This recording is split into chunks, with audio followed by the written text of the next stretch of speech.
Hey y'all, welcome. Today we're going to be talking about the cell.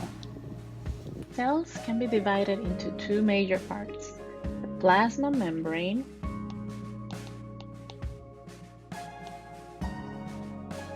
and the cytoplasm. Cytoplasm is essentially also divided into two parts. One is going to be the cytosol, which is basically the fluid inside the cell, and also organelles. Organelles are going to be subdivided into non-membranous organelles, which means that they contain no membrane surrounding it, and membranous organelles. These membranous organelles are, for example, the mitochondria, the nucleus, endoplasmic reticulum, and Golgi apparatus, for example. Meanwhile, the non-membranous organelles are going to be like the microvilli, the cilia, the ribosomes, etc. Starting with the plasma membrane of a cell, the plasma membrane has four major functions. For example, it provides a physical barrier against external molecules. It also regulates the exchange of material within the environment. It also regulates and responds to changes in the extracellular fluid. And it also provides cell-to-cell communication.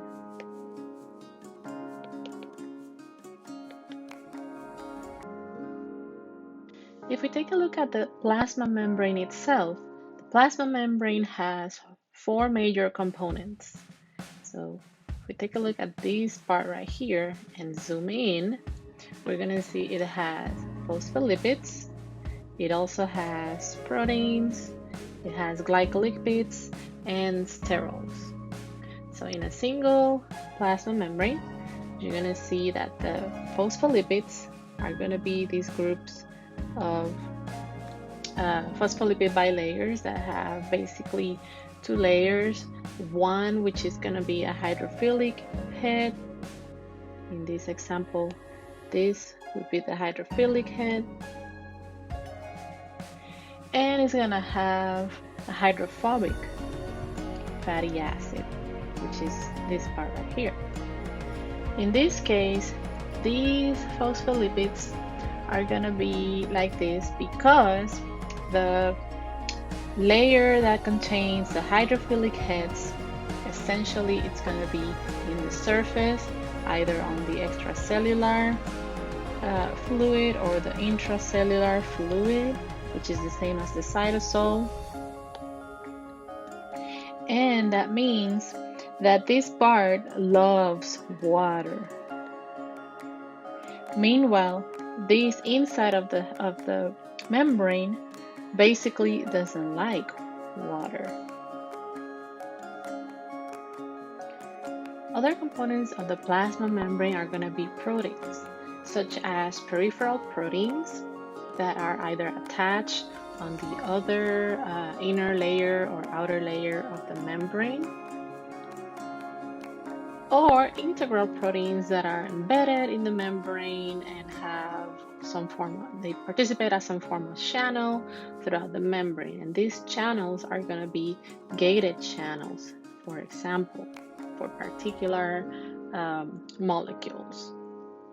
Another component of the cell membranes are going to be glycolipids, associated only in the outer layer of this membrane. And these are essentially carbohydrates attached to the glycerol molecule. And these glycolipids usually serve as receptors of the cell membrane for communication. Last but not least is the sterols. These sterols basically stabilize the cell membrane. And in this case, by stabilizing the cell membrane structure, it makes it less fluid. For example, cholesterol is an example of a cell membrane sterol that reduces the fluidity in the cell membrane. Discussion break. What is the plasma membrane? What is the cytosol? And name one or two components of the plasma membrane. In terms of permeability, the membrane can have two options, either passive or active transport. In passive, we have these three: diffusion, osmosis, and facilitated. And in active transport, we have also endocytosis and exocytosis. We're going to start first with diffusion and osmosis.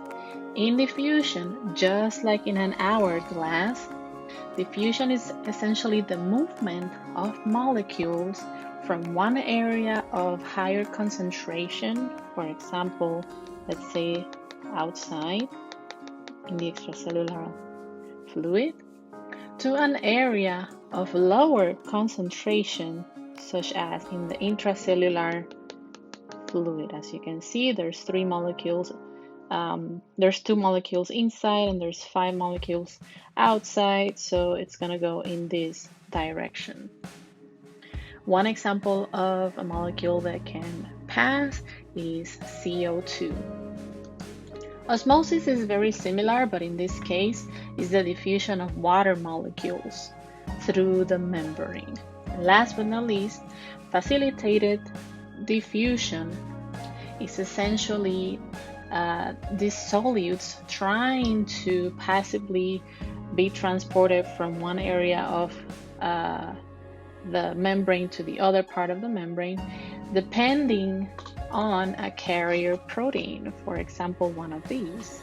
So in this case, let's say, for example, glucose or any amino acids, they are going to depend on one of these carrier proteins to allow it to come from higher concentration on the outside to low concentrations on the inside. Now in active transport basically needs these carrier proteins that can move specific substances across the plasma membrane despite an opposing concentration gradient, meaning that these carrier proteins can move one single solute in one direction. It doesn't matter depending on which molecule, right? And these carrier protein can move one solute in one direction and another solute in the opposite direction. This is called an exchange pump. For example, substances that are involved in this is sodium, potassium, calcium, and magnesium, amongst others. Last but not least, we have pinocytosis and phagocytosis as part of the endocytosis and active transport. So pinocytosis is essentially when the cell drinks, and phagocytosis is essentially when the cell eats. So what happens here in pinocytosis, some vesicles form at the plasma membrane and bring the extracellular fluid and small molecules into the cell.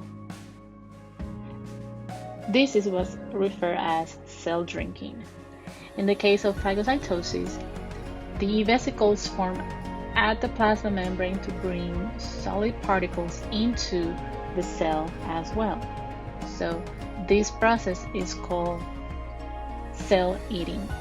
Some factors that affect the rate is the presence and abundance of extracellular pathogens or debris, such as the white blood cells that are eating bacteria to basically kill them, or foreign material,